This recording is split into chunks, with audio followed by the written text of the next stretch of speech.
Hi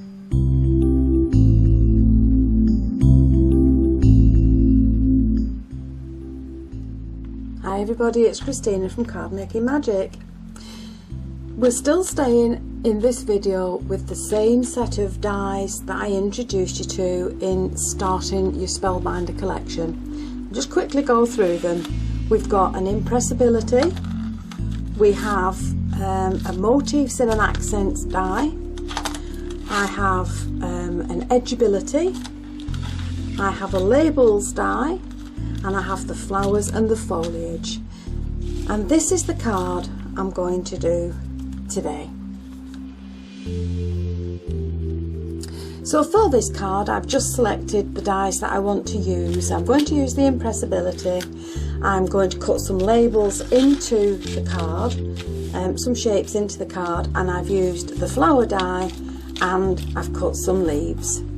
Okay, so to get started we're going to take an A4 card and we're just going to fold it in half, and I'm going to use it with the fold at the top. Now I'm going to mat and layer some card onto it, so I've cut a smaller mat of dark green card. You can use any colour that you want. Underneath that I'm going to use a coloured paper, and that will just give me the background behind the aperture. And then on top of that, but slightly bigger than this, I'm going to use some of the cream card, because that piece will only be seen through the aperture. You don't want it around the edge of your card. Now this piece is the piece that we're going to work on. So with your white mat, I'm going to lay down the piece of card that I need. I'm going to use the largest die from the labels 20, and I'm going to use the next to the smallest die from the same set. I'm just going to place that at the bottom. Now to make sure that they don't move while I'm cutting them, I'm just going to add a little bit of low-tack tape, and that just makes sure that they stay in place. The last thing you want them to do is to slip while you're moving them across to your machine. So once they're taped in place, you can go ahead, add your grey mat and put those through your die cutting machine. So once you've cut that, you can take your grey plate off, and on your grey plate you're going to place your impressibility. Now if you take your card and keep the dies in place, you're going to flip it over so that it lies on the impressibility. You have the cutting edge to your dies facing upwards, and then if you add your embossing mat and your pink embossing plate, you can now run that through your die cutting machine again.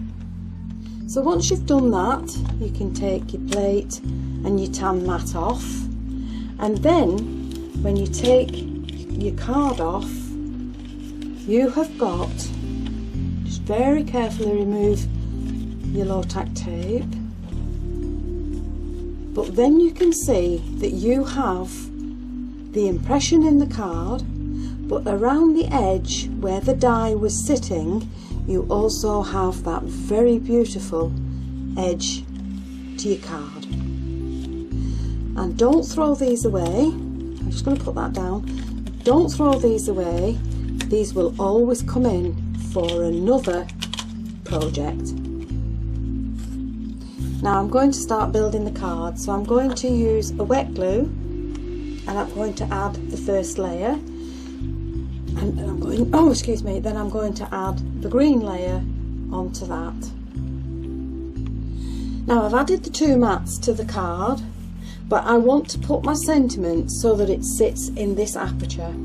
So if you place your aperture onto the base card, and through that stamp your sentiment so that it's onto your coloured paper, and then you're going to take this off, because what you're going to do with this is add foam pads or foam tape to the back of it to raise it up. Now to the back of this I've added foam pads, and I've added them so that they support the aperture and that it will affix to the card, and you don't want the aperture to collapse. So then if you remove the backings from your foam pads, you're just going to stick it in place on your card so that your sentiment is visible.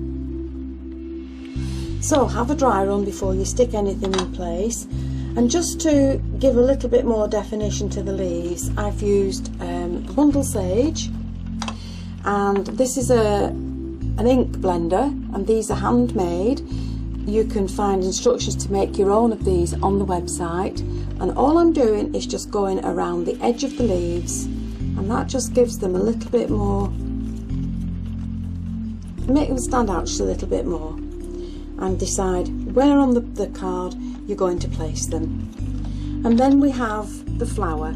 So we've cut the flower, the spiral flower shape out. If you start from the loose end and start to roll it in, you will now create for yourself a very pretty flower. Now once you've rolled your flower up, you're just going to put some glue onto the large pad, and you're going to add your flower to the pad. Now if you want a smaller flower, keep it a little more tightly curled, but if you want a bigger one, you can let go and it'll be a bigger flower. And then once you've glued it in place, you can go around the edges again with your ink pad and just touch the edges of the flower, and that will make the flower that will sit in the centre of your card. And then you can add your little twigs, your little branches into the mix in whichever position you want them. Now just to finish that front off, I'm going to add a little corner, and it's just this small one from the Parisian Accents set, and I'm just going to fit that into the corner there as a little more embellishment to the card. And I've left this space clear because I'm going to add some very dark green ribbon.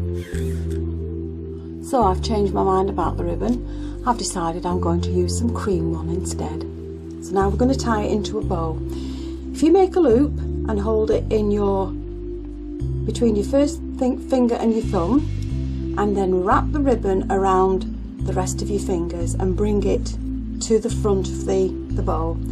Cross it over there and hold it again with your first finger and your thumb of your other hand, and then take the loop and push it through the back of the loop that you've just made.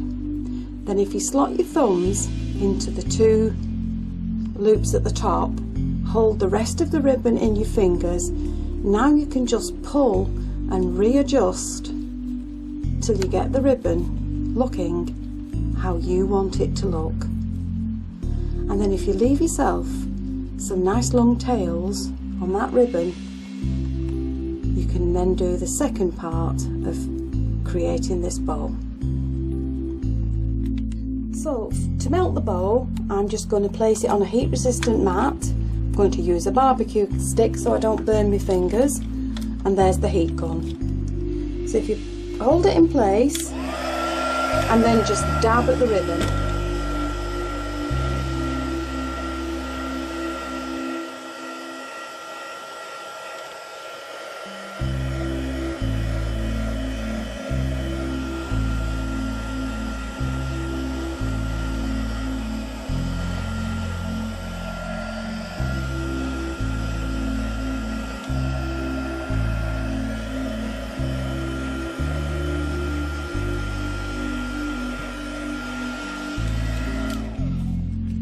now that just shrivels the ribbon up enough to give you a very pretty effect to your actual bow, and then just trim the edges off as you need them.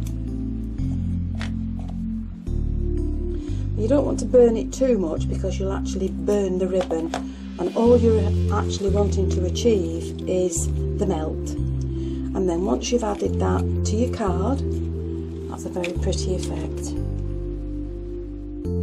Now just to finish the card off, I'm going to use the Cosmic Shimmer Pearl PVA, and I'm going to do them as I've explained to you in the creating your own pearls video.